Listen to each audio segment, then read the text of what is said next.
seems ironic that while our finest young men are fighting halfway across the world, other young men and women, safe at home, openly advocate abandonment of Vietnam to communism. Perhaps they really don't know what this war is all about.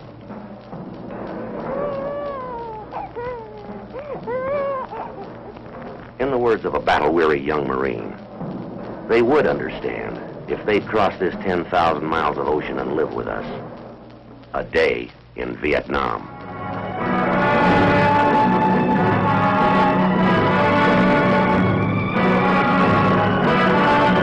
This day, this trip, is not to delineate the why of Vietnam. Rather, it is to see the what and the how of our military operations, to give you a deeper insight into this war and the way it is being fought. While the coordinated effort of all Americans in Vietnam is vital to success, it is the young men of our Navy Marine Corps team that we will see firsthand today, down there in Vietnam. We've landed on the big airfield at Da Nang and will travel directly to the headquarters of the 3rd Marine Amphibious Force for a briefing by the operations officer.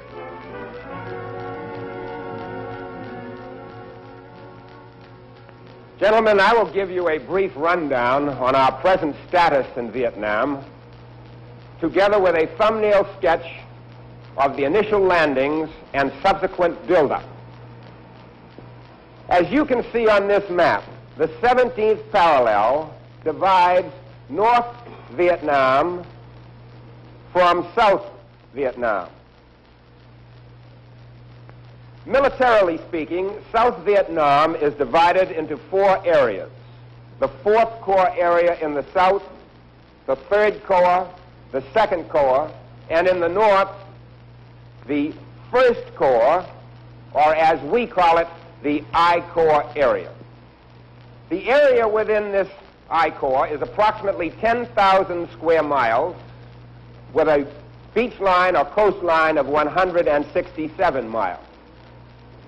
The 3rd Marine Amphibious Force is responsible for all United States military operations in the I Corps area. Located here in about the center of the I Corps area is our major operational base of Da Nang. You will recall that it was at Da Nang that the initial landings were made by the 9th Marine Expeditionary Brigade. This is now our largest operational base. At about here, approximately 50 miles to the south of Da Nang, is the operational base at Chu Lai. The Marines and the Seabees have built a small airfield for tactical support. Our 3rd operational base is approximately 45 miles to the north of Da Nang. It is the base at Hue Phu Bai. Now, although the bulk of our Marines are located in or around these 3 bases, I want to point out that the Marines of the 3rd Amphibious Force have been fighting from one end of the I Corps area to the very other tip. With so many new and different things for you to see, it is difficult to sort them out in any order. However, it's quite easy to choose what you should see first. Our Marines. They're the finest. These Marines have just returned from a tough battle in the north. They are now in a defensive perimeter. Their weapons are cleaned and cared for before a thought can be given to personal comfort. A matter of importance in the life of a professional fighting man. This is neither a clean nor an easy life for our men, but they've learned to accept the physical hardships of battle as their fathers did before them.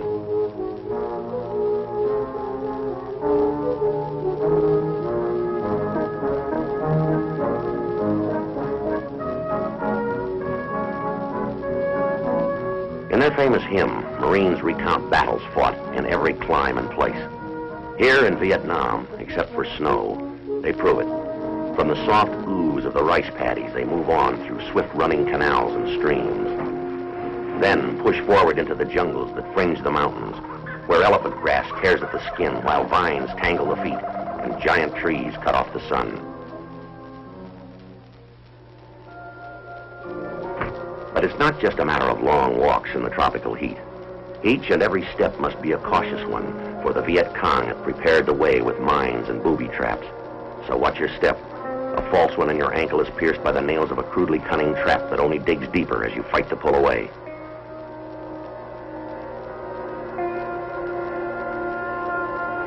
A hidden shell sits waiting for the unwary foot. And you'll never know which innocent-looking piece of grass or fern covers a pit of sharpened, poison-tipped bamboo spikes. Marine engineers must constantly sweep the roads and trails in search of killer mines.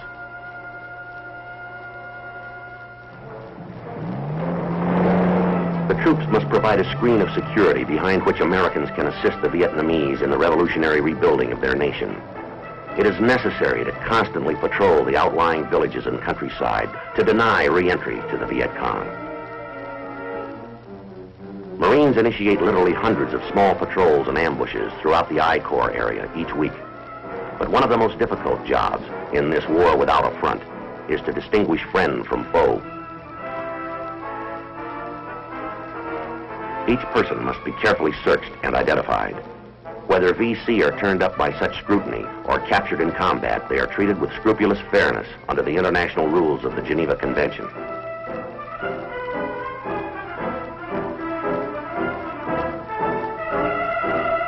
Marines have found that such treatment of an often cruel enemy frequently results in the proffering of information that reveals the whereabouts of an enemy force.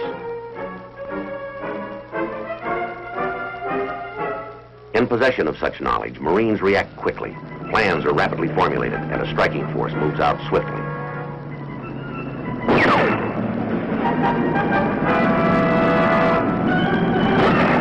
As they move in on the enemy position, they are met by intensive small arms fire. It results in some casualties, but the attack is carried to the enemy stronghold.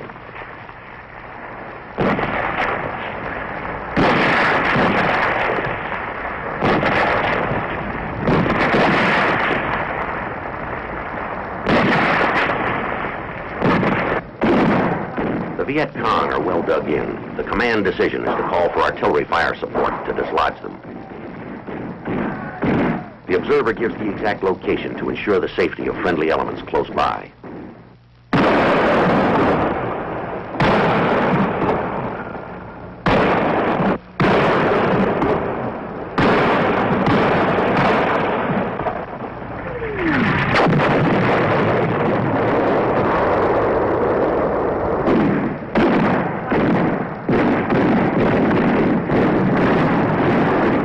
Now the troops can make the final assault and move in to destroy the enemy equipment and supplies.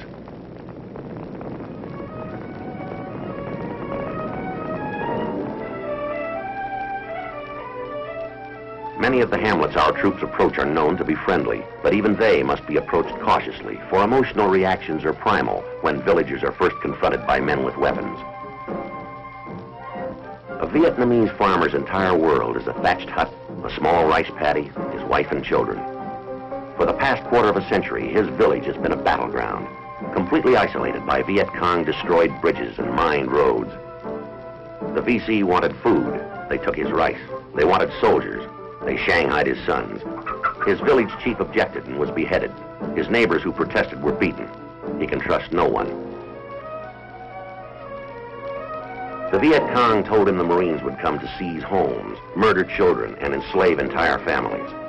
Anyone who helped Americans, the VC said, would be tortured and killed. So, quite naturally, trust and confidence grow slowly, nurtured by little acts of mercy, by promises fulfilled. Surely the stranger who binds one's wounds does not intend to murder, and always the Marine's first question is, what can we do to help you?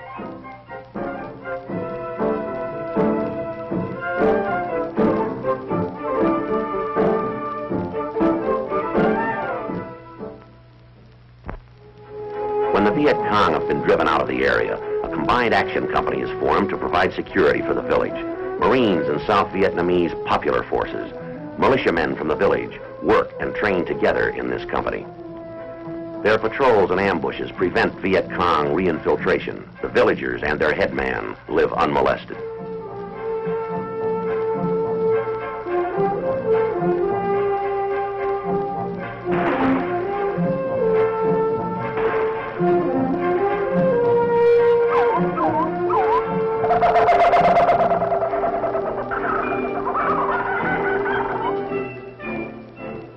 With this security, fear is replaced by hope and the desire to build for the future.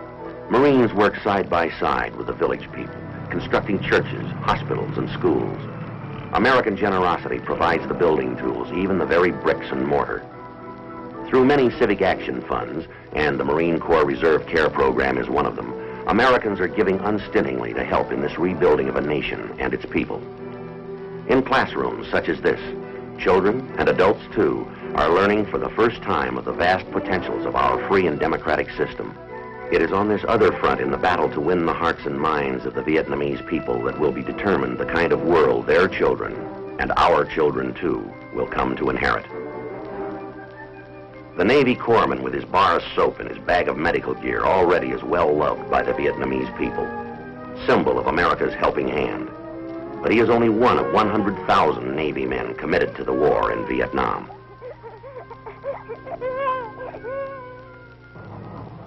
For many of the Blue Jackets, it's an unusual new kind of shallow water warfare, operating fast, small boats, ground effects machines, and shallow draft transports.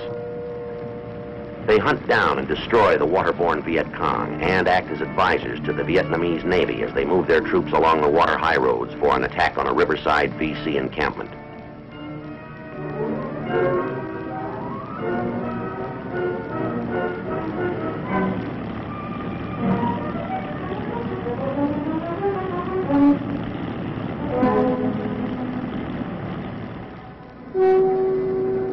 Just off the coast, other men of the Navy and Coast Guard are on constant patrol to stop and search thousands of small ships and junks.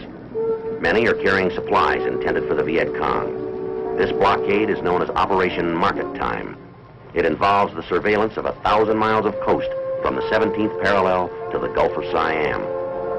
Tough duty, but it's drying up one arterial lifeline from North Vietnam.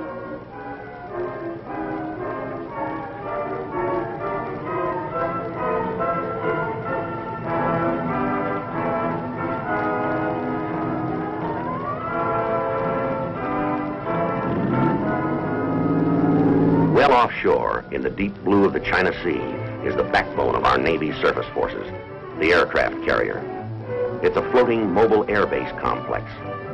Over 4,000 men live and work on this seagoing city.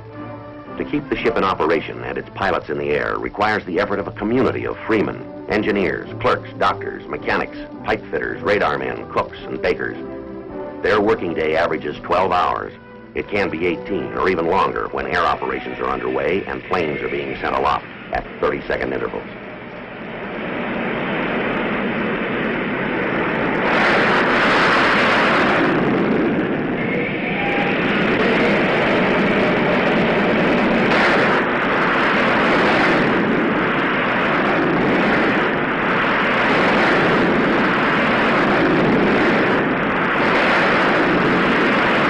About half of all the combat sorties over North Vietnam have been flown by Navy and Marine pilots. It's a dangerous job, and sometimes not all the planes come safely back. A search and rescue helicopter hurries on its way when that radioed distress call, Mayday, signals a pilot in trouble. He could be down in the open sea or deep in the jungle. Their job is to find him and bring him back. On this mission, photographed by a Navy cameraman, the pilot was forced to eject beside a rocky cliff along the forbidding coastline a few miles south of Haiphong.